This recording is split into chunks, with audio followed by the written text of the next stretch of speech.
Assalamualaikum, selamat pagi teman-teman. Perkenalkan saya Nina, Guide HPI DPC Kabupaten Sukabumi. Hari ini kita akan tur mengungkap zona magmatik purba. Baik, selamat datang di kawasan Geopark di Ciletuh, Palabuhan Ratu atau Ciletuh Palabuhan Ratu UNESCO Global Geopark. Nah, kami di CPU GGP ini karena luas banget ya, ada 8 kecamatan. Jadi kita ini bergeser ke kecamatan yang paling dekat dari rumah ya. Ini tepatnya di Kecamatan Cisolok. Kita akan mampir ke salah satu geosite yang ada di kecamatan kami. Ini kita akan menuju Geysir. Dan kita sudah sampai sebetulnya ya. Sudah sampai Geysir. Oke, kita lihat ada apa di dalam. Ini dia, kita sudah sampai di Geysir Cisolok. Nah, setelah menjadi UNESCO Global Geopark, ini fasilitasnya semakin lengkap dengan adanya papan informasi seperti ini. Nih, boleh kalau pengunjung mau lihat-lihat di sekitar, mengeksplor lokasi seperti ini. Jadi teman-teman ya, geysir atau air panas yang menyembur tiada henti di aliran sungai Cisolok ini memiliki temperatur berkisar antara 40 derajat sampai dengan 90 derajat Celcius. Jadi ini lumayan sangat panas ya, dengan ketinggian bervariasi mencapai 5 meter ke atas udara. Seperti yang kita lihat ini, seperti ini. Saya nggak bisa ke bawah karena memang di bawah tanahnya basah ya, karena kena semburan air panas. Nah teman-teman, jadi karena di kawasan Ciletuh Palabuhan Ratu UNESCO Global Geopark ini memiliki keanekaragaman geologi yang langka dan unik. Seperti tema kita pagi ini, yaitu pergeseran zona magmatik purba. Ini dapat dilihat dari kondisi pergeseran jalur magmatik atau aktivitas vulkanik dari selatan ke arah utara Pulau Jawa. Nih, ini kita bisa lihat dengan adanya geysir ini di air panas.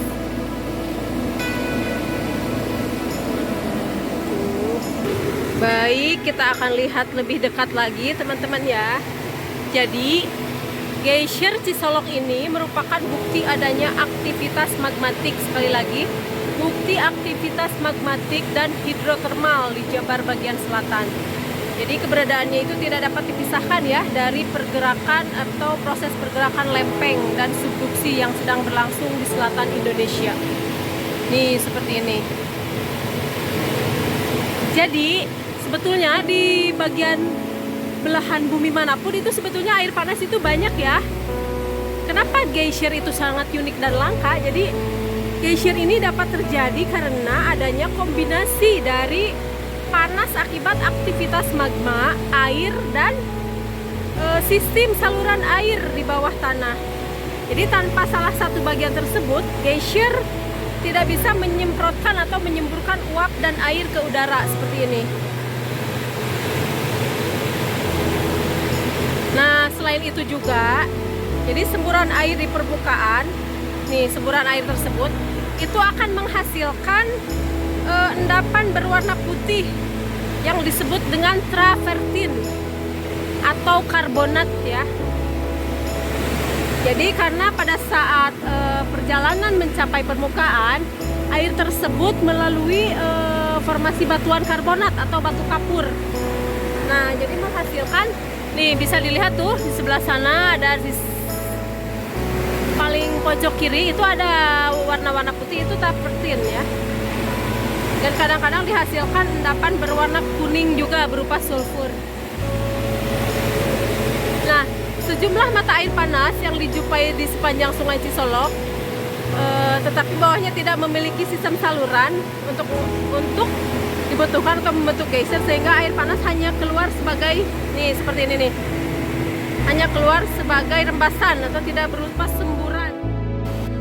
Kita menuju Gunung Travertin nih. Jadi teman-teman, tadi setelah dari bagian atas ini masih ada sumber-sumber air panas yang saya tadi sebutkan, tapi tidak menyemburkan air ke atas seperti ini.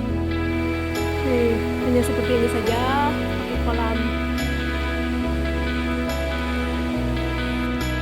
Ya, kolam penampungan yang buat dialirin ke kolam ini ya, bisa dimanfaatkan oleh wisatawan atau geowisatawan untuk berendam di sini. Nah, ini dia travertin yang dihasilkan dari proses atau geysir.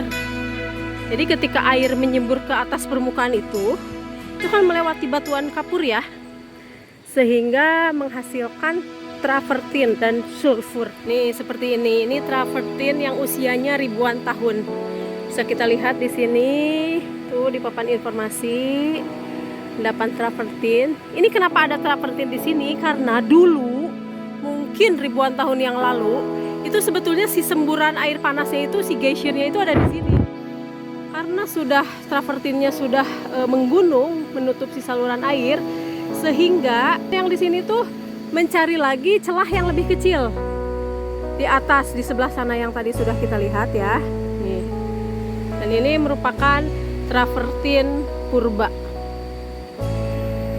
Nah teman-teman, ya kan tuh. Jadi selain membawa travertin juga atau kalsit, sebagian lagi berupa sulfur. Jadi dulu kami sebelum menjadi UNESCO Global Geopark, warga lokal itu belum tahu ini tuh apa. Dan kami alhamdulillah sekarang sudah ditata lebih bagus lagi tempatnya. Dan ini juga masih dalam proses rekonstruksi ya. Jadi baru seperti ini. Baik teman-teman, demikian kunjungan kita menyusuri jejak magmatik purba di salah satu geosite di kawasan Ciletuh Palabuhan Ratu UNESCO Global Geopark. Salam HPI Jaya. Terima kasih.